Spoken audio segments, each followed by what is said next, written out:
நமது வெற்றி தலைவர் மாண்புமிகு தமிழ் முதல்வரும் நிகழ்த்தியிருக்கிறது பெரும் மாற்றம். இதுவே மாபெரும் மாற்றம். மக்கள் மனம் என்னும் சிம்மாசனத்தில் செம்மாந்து வீற்றிருக்கும் தமிழ் மகன் மாண்புமிகு தமிழக முதலமைச்சர் அவர்களுக்கு வணக்கத்தையும் நன்றியும் தெரிவித்துக் கொள்கிறேன். மாண்புமிகு பேரவைத் தலைவர் அவர்களுக்கும், மாண்புமிகு பேரவை துணைத் தலைவர் அவர்களுக்கும், மாண்புமிகு அரசு கொறடா அவர்களுக்கும், மாண்புமிகு அமைச்சரவை சகாக்களுக்கும், மாண்புமிகு சட்டமன்ற உறுப்பினர் அனைவருக்கும் என் அன்பான வணக்கத்தையும் நன்றியும் தெரிவித்துக் கொள்கிறேன். மாண்புமிகு பேரவைத் தலைவர்களே, மேன் ஆஃப் ஃபியூ வேர்ட்ஸ் என்று சிலர் சொல்வார்கள். அவர்கள் எல்லாரும் மேன் ஆஃப் ஸ்ட்ராங் வேர்ட்ஸ் இருக்க வாய்ப்பில்லை. ஆனால் ஒரு சிலர் மட்டுமே மேன் ஆஃப் ஃபியூ வேர்ட்ஸ் ஆகவும் மேன் ஆஃப் ஸ்ட்ராங் வேர்ட்ஸ் ஆகவும் இருப்பார்கள். இதில் இன்னொரு கேட்டகரி பீப்புள் இருக்கிறார்கள். அவர் யார் என்று கேட்டால் மேன் ஆஃப் ட்ரூ வேர்ட்ஸ். அப்படிப்பட்டவர்கள் ரொம்பவே மிக சில மட்டுமே இருப்பார்கள். இந்த மேன் ஆஃப் ட்ரூ வேர்ட்ஸ் பேசுகிற வார்த்தைகள் உண்மையாக இருக்கும் என்பதை விட அவர்கள் வார்த்தைகள் அப்படியே நடக்கும். உண்மையின் அடிநாதமே சத்தியம்தானே. சத்தியமான வார்த்தைகளை பேசுகிற போதுதான் அது நடைமுறையிலும் சாத்தியமாகிறவா இருக்கும். அப்படிப்பட்ட மேன் ஆஃப் ஃபியூ வேர்ட்ஸும் நம் வெற்றி தலைவர் தான். மேன் ஆஃப் ஸ்ட்ராங் வேர்ட்ஸும் நம் வெற்றி தலைவர் தான். மேன் ஆஃப் ட்ரூ வேர்ட்ஸும் நம் வெற்றி தலைவர் தான். ஏன் இவ்வளோ ஆணித்தரமாக சொல்கிறேன் என்றால், 1949 அரசியல் கட்சி ஆரம்பிக்கப்பட்ட போது என்ன அதிர்வு தமிழ்நாட்டு அரசில் ஏற்பட்டதோ அப்படி ஒரு அதிர்வை தமிழ்நாட்டில் ஏற்படுத்துவோம் என்று அறிவித்தார். அது மட்டுமல்ல, 1972 ஆரம்பிக்கப்பட்ட ஒரு அரசியல் கட்சியைப் போல எங்கள் தமிழக வெற்றி கழகமும் வரும் என்று சொன்னார்.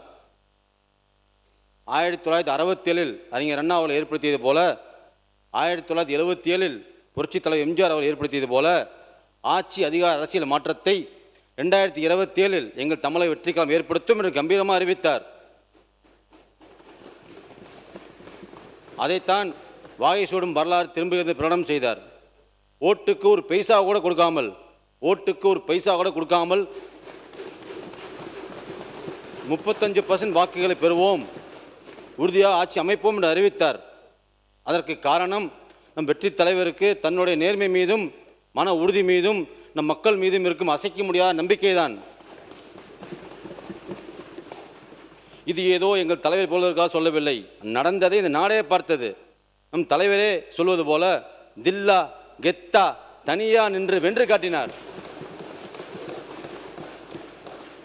அதைவிட முக்கியம், தமிழ்நாடு அரசியல் வரலாற்றில் கூட்டணி ஆட்சி அமைப்போம், ஆட்சியிலையும் பங்கு அதிகாரத்திலும் பங்கு என்று அறிவித்தார்.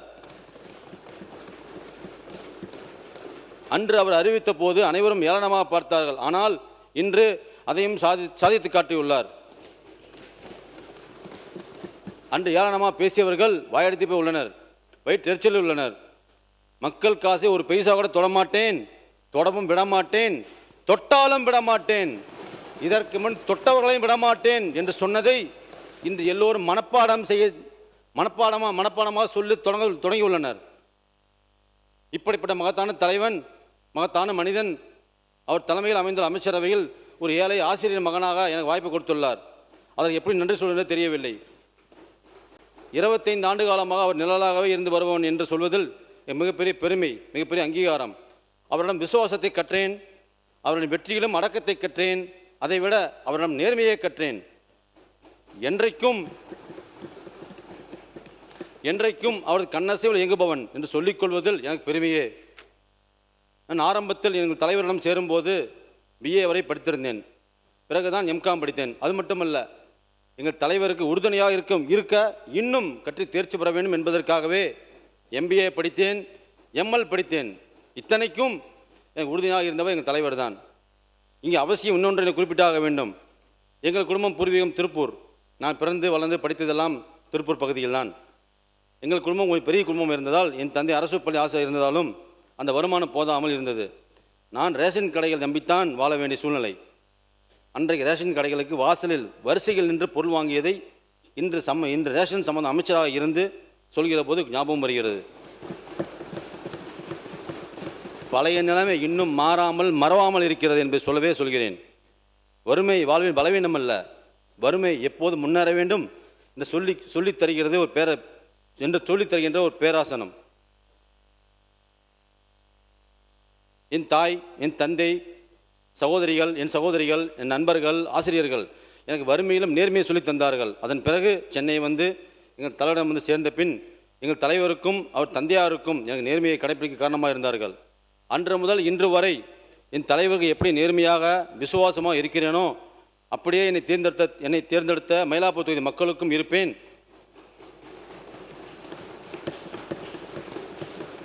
வாக்கு கேட்கிற போதே இதை சொல்லித்தான் வாக்கு கேட்டேன். அந்த வார்த்தையை மயிலாப்பூர் மக்கள் முழுமையாக நம்பி மிகப்பெரிய வெற்றியை கொடுத்தார்கள். இந்த வெங்கட்ராமனுக்கு கிடைத்த வாக்குகள் அனைத்தும் எங்கள் வெற்றி தலைவருக்கும் விசில் சின்னத்திற்கும் கிடைத்த வாக்குகள்.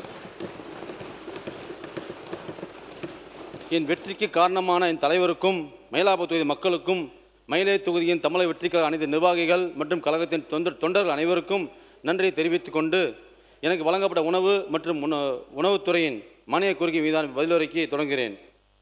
மாண்புமிகு பேரவைத் தலைவர்களே, நான் இந்த துறையின் அமைச்சராக பொறுப்பேற்ற நாள் முதல் இன்று வரை மாண்பு முதல்வர் அறிவுறுத்தலின்படி காஞ்சிபுரம், செங்கல்பட்டு, மயிலாடுதுறை, நாகப்பட்டினம், தஞ்சாவூர், திருவாரூர், தென்காசி, தேனி, கடலூர், கிருஷ்ணகிரி, திருச்சி ஆகிய 11 மாவட்டங்களில் உள்ள நேரடி கொள்முதல் நிலையங்கள், திறந்தவெளி நெல் சேமிப்பு மையம், செமி கபோர்டு குடோன், தமிழ்நாடு நுகர்வோர் வாணிபக் கழக நவீன அரிசி ஆலைகள், தனியார் நவீன அரிசி ஆலைகள், நியாய விலைக் கடைகள் மற்றும் இத்துறையால் அத்தியாவசிய உணவுப் பொருள் வாங்கப்பட்டு வரும் அங்கன்வாடி மையங்கள், அம்மா உணவகங்கள், சமூக நீதி மாணவியர் விடுதிகள், பள்ளிகளில் காலை உணவு திட்டம், மதிய உணவு திட்டம், இலங்கை தமிழர் மறுவாழ் முகாம்களில் கலாவை மேற்கொண்டு விவசாயிகள், மாணவியர்கள், பணியாளர்கள் மற்றும் பொதுமக்களிடம் கலந்து ஆலோசித்து கோரிக்கைகள் கேட்டறியப்பட்டு அதற்கு தீர்வு நடவடிக்கை மேற்கொள்ளப்பட்டு வந்தது.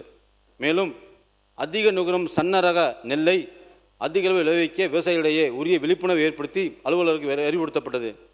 நெல் கொள்முதல் செய்யும் போது 17% ஈரப்பதம் உள்ள தரமான நெல்லை மட்டுமே கொள்முதல் செய்ய அதை அரவை ஆலைக்கு அனுப்புவதற்கும் உறுதி செய்யப்பட்டு அறிவுறுத்தப்பட்டுள்ளது. ஈரப்பதம் உள்ள நெல்லை உரிய ஈரப்பத அளவிற்கு காய வைப்பதற்காக தேவையான இடங்களில் வேளாண்மை பொறியியல் துறையின் மூலமாக நெல் உலர்த்தும் ட்ரையர் வசதி கொண்ட அறிவிப்புகள் கொடுக்கப்பட்டுள்ளன. நேரடி நெல் கொள்முதல் நிலையங்கள் மூலம் விவசாயிகளிடம் பெறும் நெல்மணிகள் உடனடியாக சேமிப்பு கணக்கு நகர்வு செய்ய அலுவலர்களுக்கு அறிவுறுத்தப்பட்டுள்ளது.